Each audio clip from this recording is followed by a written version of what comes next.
Hello, I will be discussing motivational interviewing and enhancement therapy. Um, this approach pretty much is when therapists use a client-centered approach um, to helping the client find the motivation within themselves to change problem behaviors and basically discover and resolve some ambivalent behaviors that the client may be having, and they work together with the client to discover that.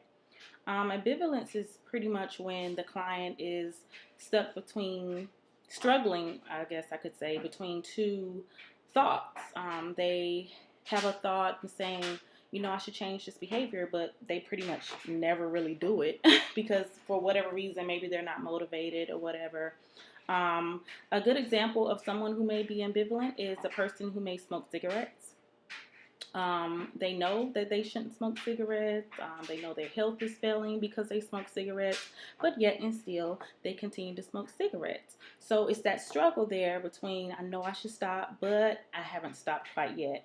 Motivational interviewing is pretty much a combination of procedures when you collaborate with the client to change that ambivalent behavior and discover the ambivalent behavior. And it's pretty much client centered. Now, motivational enhancement therapy, some professionals feel like is not directive, and some do feel like it's directive. The ones who feel like it is directive pretty much have said that as a therapist, you're kind of directing the client to think a certain way and to discover some thoughts they may be having and feelings.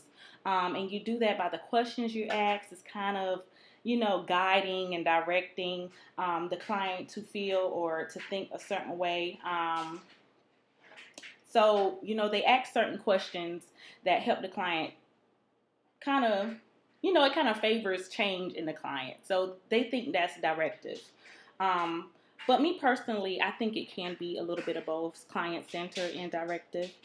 In my own opinion, I feel like, you want to focus everything around the client, allow them to have their own thoughts by the questions you ask. But at the same time, you want to guide those questions, ask specific questions in order to get that client to think a certain way. So like I said, it can be a little bit of both in my opinion. Motivational interviewing and enhancement therapy is basically for clients who need motivation, who are unsure, unmotivated to make that change that is needed in order to stop those problem behaviors. It can be very effective for substance abuse, which is where it originated from.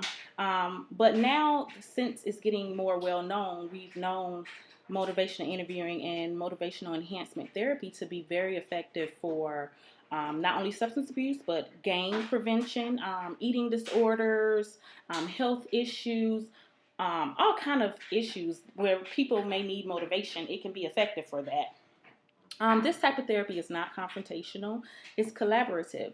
So basically, as a therapist, you're working along with the client to discover those ambivalent behaviors and, finding a resolution to that. The therapy must show empathy to the client and great concern by not trying to tell them what to do, but more so asking questions so that the client can think of solutions to their problems themselves. Like I said, motivational therapy is all about the questions you ask. You're asking specific questions in order to get the client to think about the ideas that they have for change. There are several interventions that you can use in motivational therapy.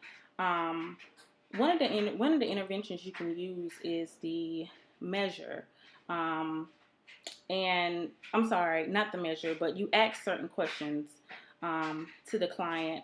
And some of the questions you can ask to, see if they're ready for change and to get them thinking about change are questions like, what do you think will happen to you if you don't change? What are the good things about the behavior that you're displaying? What are the bad things?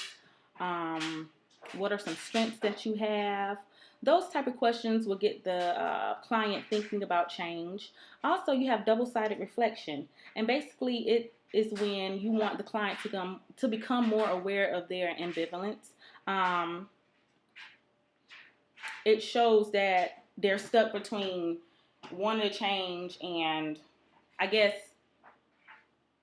it's like some clients who want to change, it's almost as if they say they want to change, but there's something that's appealing to the bad behavior. That's why they're still doing it. So the client basically has a double-sided question or statement. It's basically saying, for example, I'm going to use a client who may be dealing with selling drugs. So you say, okay, you sell drugs because, you know, you get a lot of money doing it.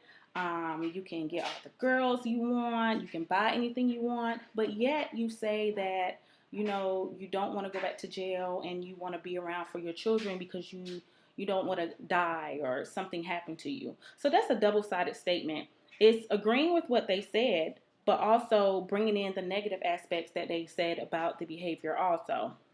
And then you have the clarifying free choice. And that's basically letting the client know that whatever you may decide to do, whatever avenue you take, remember that it's your decision. And that pretty much is giving the client autonomy, independence, letting them know that this is your decision. A lot of times you do this after you've asked them the questions and you've gotten them to think about the negative side of their behavior, and then you're leaving it up to them to make the decision.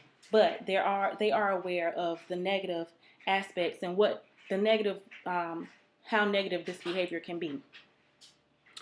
So like I said, whether or not the client changes is totally up to them. The therapist is supposed to collaborate with the client to think of realistic goals. And I like to say that it's an alternative to the negative behavior. Maybe the negative behavior, they do it because they're bored or whatever. So the therapist collaborates with the client to think of some positive things they can do instead of that negative behavior. But before they think of the goals, the therapist has to scale them. And this is like a commitment scale, a readiness to change scale. So, for example, you would say, well, on a scale from 0 to 10, with 10 being that you are committed to changing, you want to do this, you're ready, and 0 meaning you're not ready to change at all.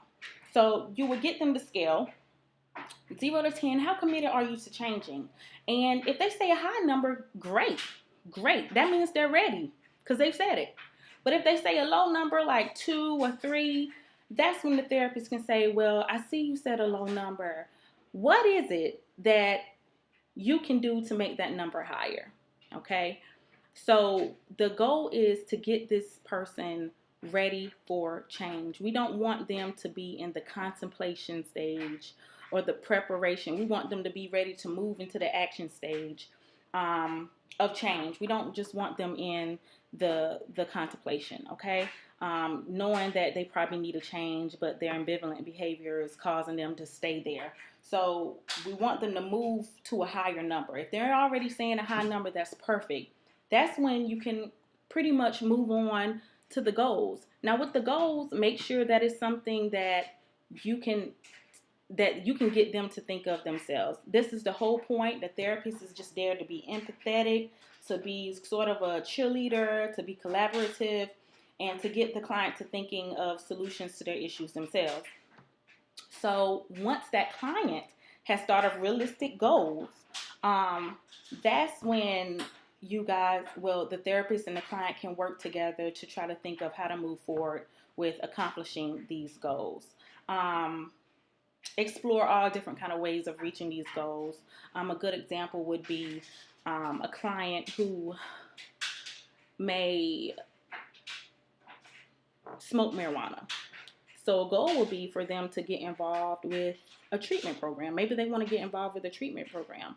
So, with the client as the therapist, you would sit down and say, hey, let's go ahead and do that. Let's look at some treatment facilities that you could go to. And so that's when you will move forward and put these goals into action because they will be ready for change. In my opinion, motivational therapy, interviewing and enhancement therapy is worldwide. It can be used. I think every single person on the planet can use this type of approach. I feel that everyone at some point in their lives may need motivation for whatever reason. It's specifically to help with problem behaviors, and we all have them.